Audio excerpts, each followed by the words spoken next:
liked. I did find one about Ukraine, just so we could talk about Ukraine and Yes. about your travels. This is what a stoic hero this one is. Yikes. We go out on it for a movie, have some nice drinks before and after. Actually, just after. And I kept trying to bring it up and get some stories, and she just wanted to talk about how lovely her daughter is or ask about me. I'm like, you were fucking Ukraine. We never even talked about it.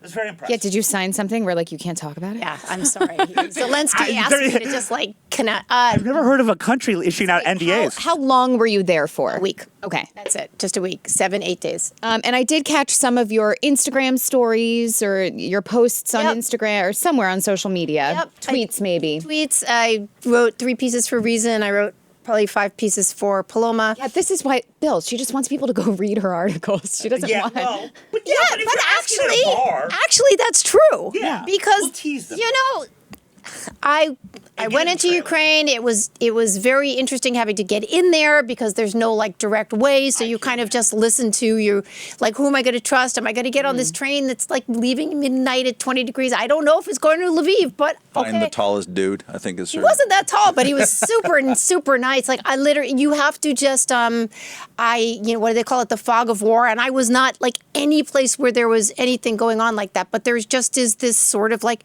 you don't really know what's going on and everything's changing. But you got there and I was extremely well taken care of and met really interesting, nice people that wanted very much to have what was going on in the country, wanted the stories told. So they were like, come meet my father. Let's go over here and meet these, we're going to bring some stuff to some refugees. And I was not near any danger. It was just very good to be there. I would like to go back. I'd like to go back in May, but let's see what's happening. But there also, I have to say, I personally was not the person that was running into the terrible, terrible, terrible things. There were not bodies in the street. That's not where I was. So I don't think there's anything really to say about me. I didn't do anything particularly brave or interesting. But every day we're seeing places that were supposedly safe all of a sudden deal with a couple missiles. That is so true. you were underneath all of that. Including where I was. So where I was in Lviv, which is in the western part of the country, not far from Poland, I think like 70 kilometers, which this is interesting because that's where I would go back if I go back. I'm already talking to some people. And if for some reason the government has to unseat itself from Kiev, they go to Lviv. Okay. So that, and it's an interesting place. It's a very old city, very European, Western European city. The day that I left, one of the airports about 30 kilometers away was hit by a missile. And then last week, a military airport area very, very close to the city was hit. My people are all fine, but people were killed. So, Did you and Moynihan share times there? Well, we shared times. We met in Warsaw. He thinks he was basically just with hookers in Poland. But that's why I'm throwing that out there. We crossed paths. So when I was coming out, he was going in. Okay. So we had one night in Warsaw and we hung out and drank a little bit. I have to say, we were not very wild. We were all in bed by like 9:30 because I had a 4:30 a.m. flight and then he had to get into Ukraine. So puts things in perspective. Maybe I'll stop complaining about the tooth. Yeah, I guess other people have it bad. It's pretty rough.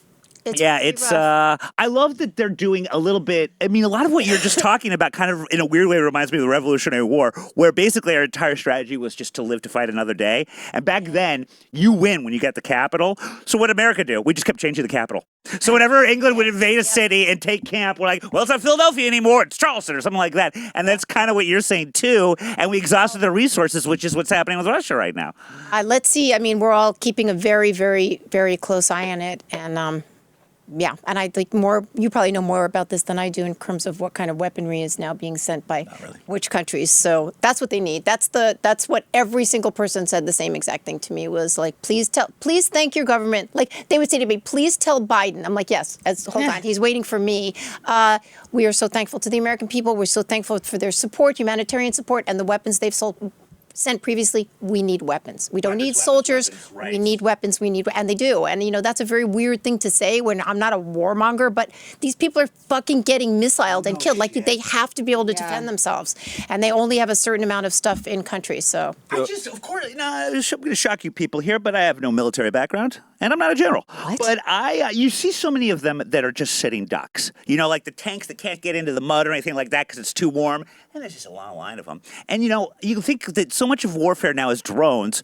You get a couple drones over there, you could just. But I mean, I guess it would have to be American drones. They've done that sometimes. Sometimes, There's but been, yeah, some of those columns have been dispersed, and every day there's new video of some kind of drone attack on a tank or a tractor pulling a tank into the ditch. Yeah. Hilarious. Super Awesome. super great. I think it's interesting when you make the Revolutionary War comp, right? Because you might be old enough, I'm old enough, you're probably old enough to remember back during the Cold War, anytime like Ronald Reagan was like trying to get us all excited about arming the Contras or something like that. What would he do? He'd call them freedom fighters. He'd he'd make the Revolutionary War comp when it was not apt because they were fighting a civil war, or they're either trying to depose a government, or they're a government who was trying to put down a rebellion. There were civil wars. This is a good comp, and it reminds us, and there's a natural human sympathy for Ukraine right now in America that befuddles a lot of kind of silly, I think, commentators. Defense is sexy. They're just defending their home. He became a rock star when he said, I don't need ammunition, I need a right. If he said that, but like whatever, it's good propaganda. But like if you're just sitting there, the armed intruder has come into your home and is like lighting you up with overwhelming force, and you're saying, fuck it, I'm staying and fighting. Who's going to help? Of course, that's sexy, and I think that there's something to be said about applying that even beyond military affairs. It's like whenever people get up into your own system, force you to change what you're doing. If using government to do that, suddenly you're pissed off, right? Yes. You want to play defense. You want to assert your own rights. Back, when it was like you gay person, you can't get married, you can't adopt someone. It's like, hold on, why can't I do things that are normal like that? But they're as miserable as we are. But every time idiotic politicians and political movements feel like they're going to have power, what do? They try to go on offense against the people they don't like. That's so true. And everyone loses this. There's a natural sympathy for helping someone play defense and assert their rights, which includes to live in your own damn country without the big nuclear armed guy blowing your shit up. Oh, it's so true. And that's like, Debbie Downer that is Mike Baker will come here and tell us, as far as the long game is concerned, don't bet against Russia. And we always leave with our tail in between our legs. That's what he does to the show. But like right now, people are like these kind of like cautiously optimistic for the fact that exactly what you said with the Ukrainians versus these Russian kids that are in the army, not trained well, literally thought that this was going to be an exercise, were told that they were Nazis, and we have accounts of them coming into buildings and asking, because, they're all uneducated, they don't know any better, where are the Nazis? They're literally saying this when they go in there. All the white women yeah. And then, they're fleeing, they don't want to fight, all this stuff, and it's a big difference. Well, I think it's also nuts just with we haven't seen a war to this scale with technology as developed as it's been and social media as developed. Right. I'm seeing stories, even just this one Ukrainian kid, Russian soldiers ransacked their house or whatever, took his AirPods, and he's able to track these Russian troops from Apple's Find My AirPods. Well, I love that story. Why did you get that one? Or it's things like that, or that kid who's now tracking the Russian oligarchs' That's planes. Great. Yes. And it's just, we haven't ever seen this before. And it makes you think, does it make it easier or harder? Hard in terms of what? To defeat? When you're in defending yourself It's great for propaganda.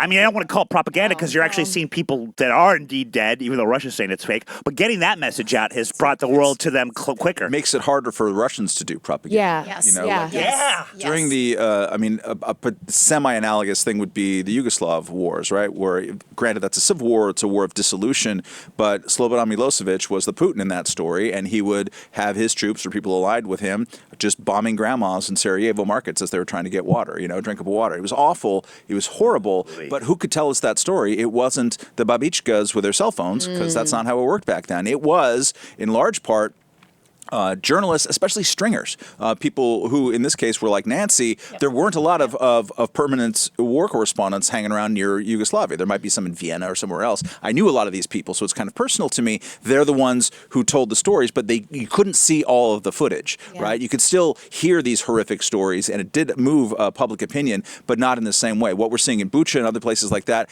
you have to have a heart made out of ice or something even more sinister to not be be moved by just God, how yeah. horrific that Russia is behaving right now. So the reason I went was exactly what you're talking about, in terms of the natural sympathy you feel for someone when they're being. I was like, this story has to be told. Like, we've seen this before. We've seen this in 1939. We have to tell this story, and also just to be able to like go there and just give you small windows into what is happening.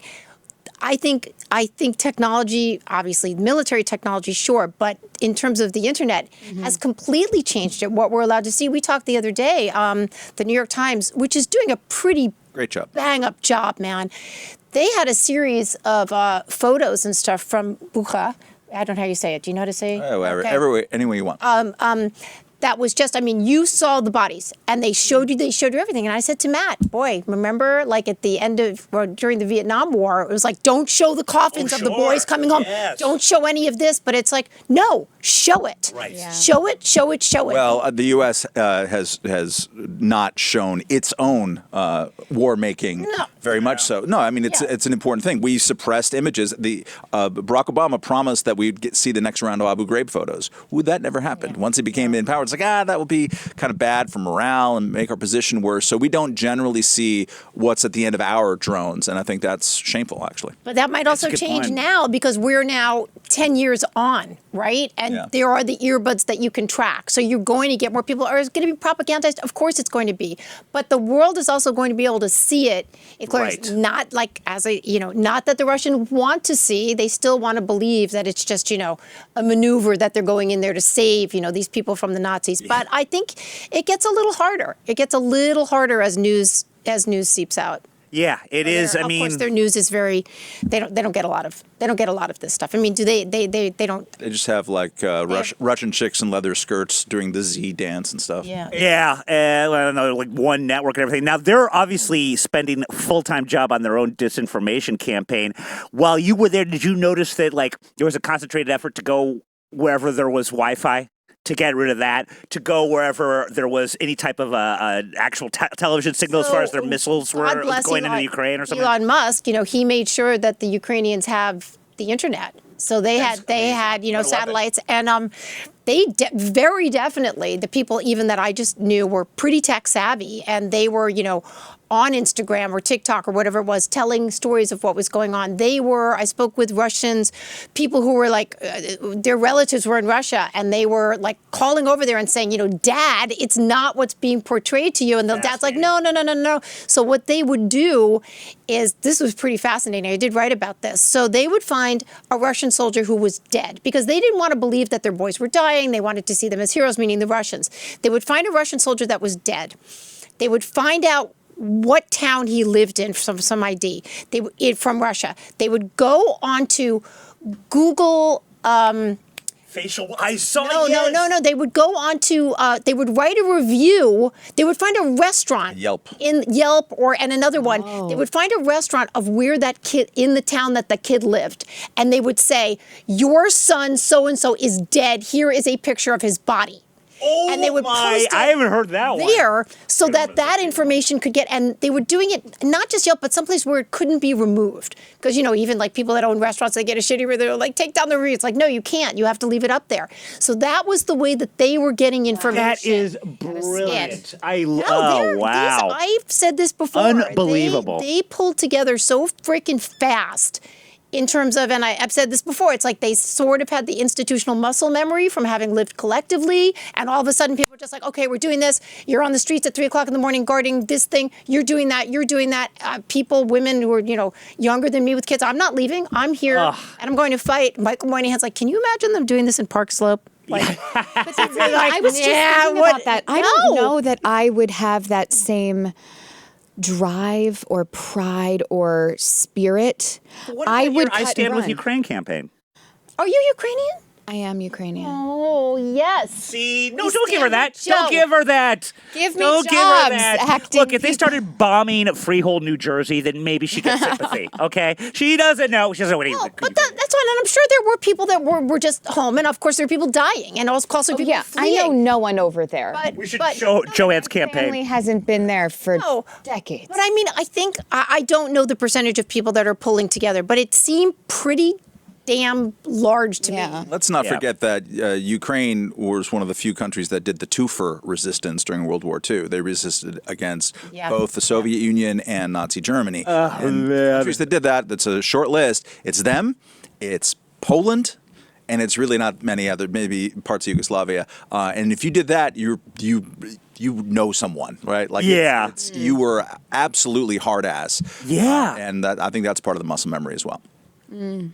Well, again, puts things in perspective.